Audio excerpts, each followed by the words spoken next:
आज कई बच्चे हैं इंग्लिश मीडियम स्कूल में जाते हैं, ना उनको हिंदी आता है, मदर टंग आता ही नहीं है। तो एक एडवांटेज मिला, हमने पेरेंट्स को बोला कि आप क्या करो, 1.5 साल का समय है तो आप अपना मदर टंग पढ़ाओ।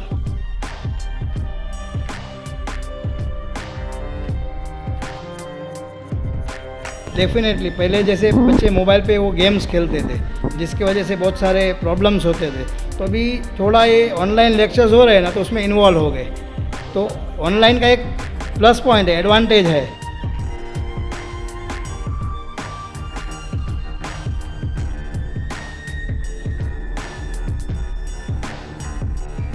जैसे आज हम देख रहे हैं जॉइंट फैमिली स्प्लिट हो रही है। जॉइंट फैमिली स्प्लिट होने का मुख्य कारण हमारा एजुकेशन सिस्टम है। सब लोगों को सिर्फ खुद का पर्सनल डेवलपमेंट है, फैमिली डेवलपमेंट का सोचते नहीं है। तो मेरा ये बोलना था कि जैसे कि बच्चों के अंदर जो रीडिंग हैबिट, राइटिंग हैबिट, या तो इस क्वालिटी की जो हम बात करें, मॉरल वैल्यूज़ की जो बात कर रहे हैं, तो मैं उसके ऊपर थोड़ा सा मैं चाह रहा था कि उस तरह का क्वालिटी एजुकेशन के वो बच्चों को जो आज आगे चल के करियर की तो बात ठीक है, लेकिन उसके साथ में जो बच्चों को एक मॉरल वैल्यूज़ जो आती है ना, तो इसके ऊपर थोड़ा सा आप बताइए ना मुझे कि किस तरह से टीचर्स जो है काम करेंगे। अगर अभी तक आपने द वॉइस को सब्सक्राइब नहीं किया है तो प्लीज़ अभी सब्सक्राइब करें। अब घर बैठे अपनी कार को शानदार लुक देने का तरीका हुआ और भी आसान, क्योंकि कैप्टन कार एक्सेसरीज बंजारपट्टी नाका भिवंडी आपको दे रहे हैं free home pickup and drop service. Music system या विंडो कवर या सीट कवर या अन्य कार एक्सेसरीज के जरिए अपनी कार को मॉडिफाई करवाने के लिए नीचे दिए हुए नंबर पर संपर्क करें। आज ही कॉल करें और अपनी कार को स्वर्ग बना दें। हेलो फ्रेंड्स, मैं फिरोज़ मेमन, द वॉइस में आप सबका स्वागत है। आज हम यहाँ पे आए हैं भिवंडी ओसवाल स्कूल और ओसवाल कॉलेज है, तो उनके साथ ही में एक डिग्री कॉलेज अभी नया बना है और डिग्री कॉलेज का नाम है मानसी भरत गाड़ा डिग्री कॉलेज। तो यहाँ पे एक हमारे साथ में हमारे उनके प्रिंसिपल है। एक्चुअली हमें बहुत सारी रिक्वेस्ट आ रही थी कि एजुकेशन के ऊपर थोड़ा सा एक वीडियो बनाइए, एजुकेशन के ऊपर थोड़ा सा लोगों को थोड़ा सा फोकस डालना था, तो इसीलिए यहाँ पे आज हमको सर से टाइम मिला है। हमारे साथ में मितेश एम गोसरानी जो यहाँ के प्रिंसिपल है, डिग्री कॉलेज के जो प्रिंसिपल है, तो उन्होंने हमें टाइम दिया है और वो थोड़ा सा एजुकेशन के ऊपर हमारे साथ में बात करेंगे। तो सर आपका बहुत बहुत स्वागत है हमारे चैनल में। और मैं बता दूँ आपको कि जो सर है हमारे, ये M.Com MBA है, फाइनेंस से MBA है, साथ साथ में इन्होंने NET सेट ये सारी चीज़ों में भी, CA में भी इन्होंने ये किया, अप्लाई किया है। तो एक ऐसी शख्सियत है, ऐसी पर्सनालिटी है जो कि एक एजुकेशन को उन्होंने जो है निचोड़ के पिया है, और वो आज हमारे साथ में अपने जो एक्सपीरियंस है और जो अपने उनके जो काम करने का जो तरीका है वो हमारे साथ में शेयर करेंगे। तो सर आपका बहुत बहुत स्वागत है हमारे चैनल में। तो सबसे पहले सर देखिए, जैसे कि पेंडेमिक आया, तो पेंडेमिक में अगर कुछ चीज़ें सबसे ज़्यादा डिस्टर्ब हुई तो वो है एजुकेशन। तो इसमें बहुत से स्कूलों ने, बहुत सारे लोगों ने जो है ऑनलाइन एजुकेशन वगैरह जो है स्टार्ट किया था। तो मैं थोड़ा सा आपसे पूछना चाहूँगा कि ऑनलाइन एजुकेशन कितना इफ़ेक्टिव है, थोड़ा सा इसके ऊपर आप बताइए। Definitely with the increasing technology हम शुक्रिया करेंगे कोरोना का कि भले कोरोना आया, तकलीफ़ हुआ, लेकिन टेक्नोलॉजी से कैसे डील करने का, कि टेक्नोलॉजी ओरिएंटेड हो गए। जो छोटे बच्चे हैं उनके लिए थोड़ा तकलीफ़ है कि नहीं समझते हैं, और भिवंडी में टेक्निकल इश्यूज़ भी है, लेकिन जो बच्चे 5th से लेके ऑनवर्ड्स है उनको जो चाहिए था कि मोबाइल पे तो थे ही, तो उनको एक एडवांटेज हो गया।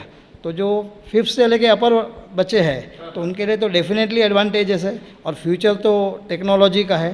तो थोड़ा सा इसमें मैं बोलूँगा कि इसमें क्या है, बच्चे लोग उसको अडेप्ट कर रहे हैं, जो टेक्नोलॉजी जैसे आप बात कर रहे हैं, तो उसमें तो अब तक हमने देखा कि मोबाइल फ़ोन जो है वो तो या तो एंटरटेनमेंट के लिए या तो फिर बच्चे गेम्स के लिए यूज़ करते, बच्चों की बात करूँ मैं। तो अब क्या बच्चे उससे मतलब प्रॉपरली स्टडीज़ वगैरह कर रहे हैं क्या? जैसे कि अभी राइटिंग हैबिट हो गया, रीडिंग हैबिट हो गया, तो ये सारी चीज़ें उसमें आ रही हैं।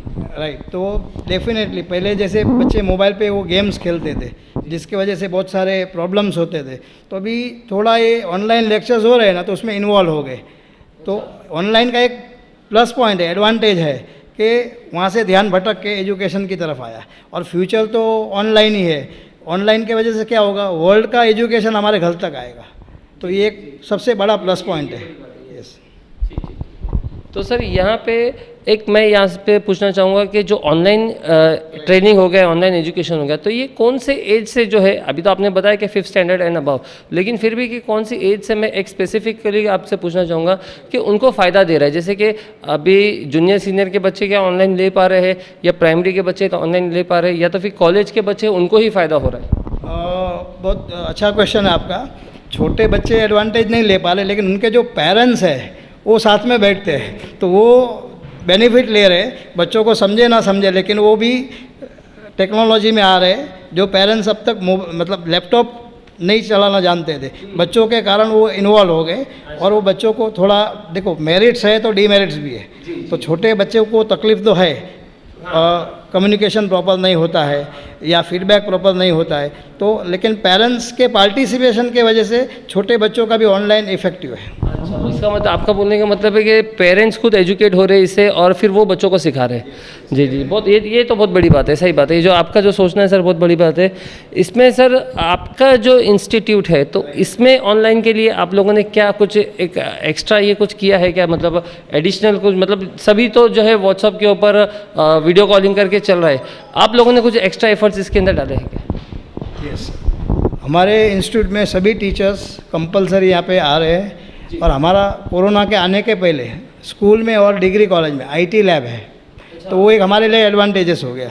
टीचर्स भी प्रिपेयर्ड थे। हमारे यहाँ एजुकॉम बोर्ड था कि हम बच्चों को क्लास में बैठे बैठे बाहर की दुनिया ऑलरेडी दिखाते थे। स्मार्ट बोर्ड पहले से थे, तो बोलेंगे ना सोने पे सुहागा हो गया, तो प्रोसेस बहुत स्मूथ हो गया। अच्छा, मतलब आप लोगों को इतना टफ नहीं गया, क्योंकि पहले से हम लोग इक्विप्ड थे। तो सर एक यहाँ पे एक सवाल ये है कि जब स्कूल स्टार्ट होगा, अभी क्या है, बच्चों को 1-1.5 साल से जो ये ऑनलाइन की आदत हो गई, तो जब स्कूल स्टार्ट होगा तो क्या बच्चे इसके अंदर कॉप अप कर पाएंगे, मतलब एडजस्ट कर पाएंगे कि एकदम से फिर उनको राइटिंग है, और फिर क्योंकि क्या होता है कि स्कूल में जो लिखने की जो हैबिट होती 3 घंटा 4 घंटा, फिर घर पे आकर जो होमवर्क करना है, तो ये सारी चीज़ें तो अभी छूट गई है। तो इसमें फिर बच्चे जब जैसे स्कूल स्टार्ट होगा तो बच्चे एकदम से इसमें हो पाएंगे कि उनको थोड़ा सा टाइम लगेगा एडजस्ट होने के लिए?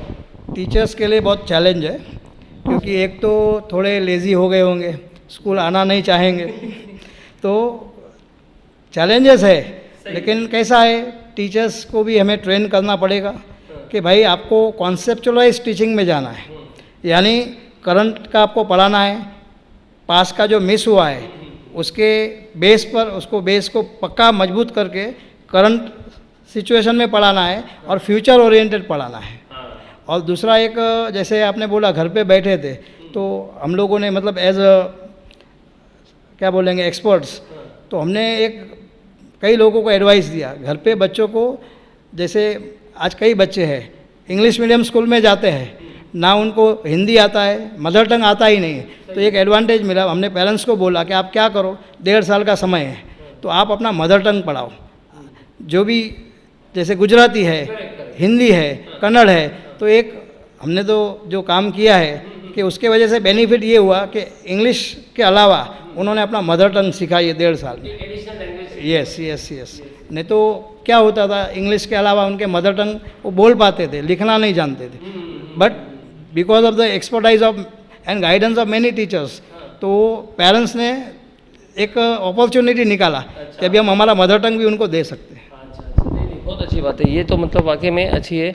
तो सर इसमें जो पेंडेमिक हुआ है, तो इसमें आप एजुकेशन डिपार्टमेंट की तरफ से क्या देख रहे हैं कि एजुकेशन डिपार्टमेंट ने इसके ऊपर क्या कुछ मेहनत किया, कुछ प्रिपरेशन किया है कि जब स्कूल स्टार्ट हो जाएगी तो ऐसी कुछ गाइडलाइंस आई है, तो आपको कुछ नज़र आ रहा है क्या उनका एजुकेशन डिपार्टमेंट का प्रिपरेशन, कि जब स्कूल स्टार्ट होगा या कॉलेज स्टार्ट होगा तो बच्चों के लिए क्या सारे नॉर्म्स रहेंगे? राइट, पहले तो कंटिन्यूसली गाइडलाइंस आ रहे हैं कि भाई सभी इंस्टीट्यूट्स को क्या बोलेंगे सैनिटाइज करना है, बच्चों में सोशल डिस्टेंसिंग मेंटेन करना है, एक क्लास में ज़्यादा बच्चे हैं तो अल्टरनेट डेज लीजिए। तो अभी सब इंस्टीट्यूट भी काम कर रहे हैं कि कितना हम प्रिकॉशंस ले सकते हैं कि वापस ये रिकरेंट ना हो, तो ऐसा है। और ख़ास करके जो टीचर्स है एक एक बच्चे को मॉनिटर करेंगे, सेफ्टी मेजर्स अपनाना पड़ेगा, और रेगुलर मेडिकल चेकअप करना पड़ेगा, ताकि मान लो कि वापस कोई बच्चों को आया तो उसको वो बच्चे को पूरे ग्रुप से अलग करके आइसोलेट करके वो फैमिली को बताना पड़ेगा कि इसका आप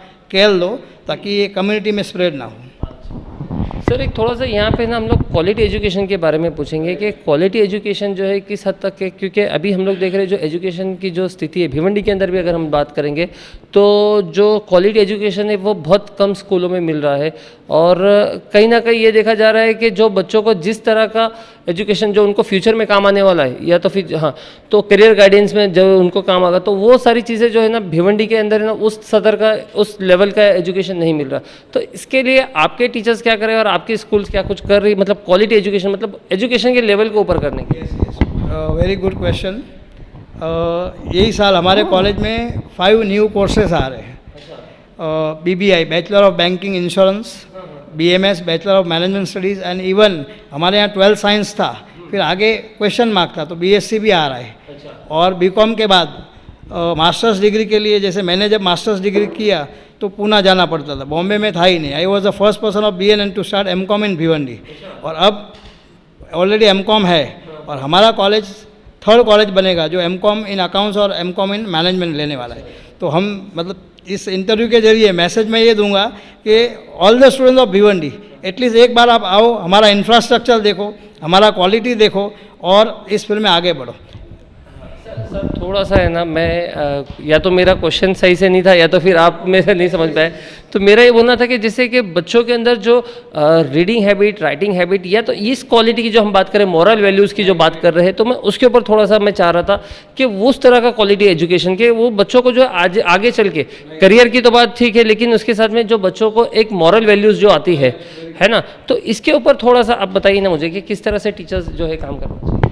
डेफिनेटली अभी तक मैंने भी खुद ने ऑब्जर्व किया है कि टीचर्स फॉर्मेलिटी में जाते थे और कई बार क्या होता था 10th स्टैंडर्ड के बच्चे को रीडिंग तक नहीं आता था।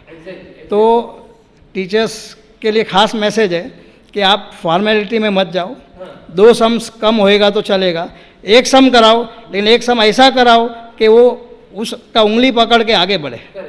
और आज कई बच्चों का हालत है कि वो लैंग्वेज पढ़ नहीं पाते हैं, इवन 12खड़ी में भी उनको प्रॉब्लम है। तो टीचर्स को क्या करना पड़ेगा कि जो एकेडमिक सिलेबस है उसके आउट ऑफ जाके पहले बच्चों को बेसिक सिखाओ। और बेसिक सिर्फ पढ़ाई के लिए नहीं, आगे कैरियर के लिए नहीं, लेकिन ह्यूमैनिटी के लिए। जैसे ये कोरोना काल ने बता दिया कि भाई यस पैसा is not everything, humanity is everything.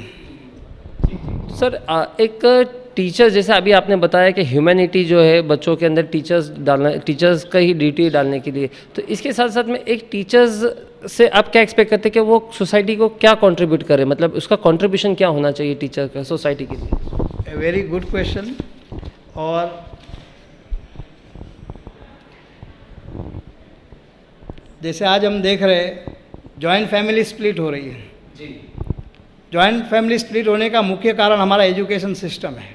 सब लोगों को सिर्फ खुद का पर्सनल डेवलपमेंट है, फैमिली डेवलपमेंट का सोचते नहीं है, कम्युनिटी डेवलपमेंट का सोचते नहीं है, कंट्री डेवलपमेंट का सोचते नहीं है। तो I request all the teachers कि आप ऐसे आइडियल सिटीजन्स बनाइए, not only for family, not only for country, for the entire world.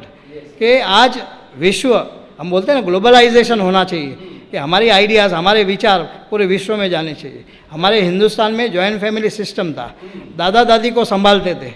Western culture अपना के हमने क्या किया, बूढ़े लोगों को छोड़ दिया, बीमार लोगों को छोड़ दिया। तो जो आने वाली पीढ़ी है उनको ये देखना पड़ेगा। और ख़ास करके पर्यावरण जो आज हम फेस कर रहे हैं, लेकिन कोरोना ने हमको सिखाया हेल्थ हाइजीन बहुत इम्पॉर्टेंट है। कुदरत का ध्यान रखेंगे तो हमारा विश्व चलेगा, नहीं तो नहीं चलेगा।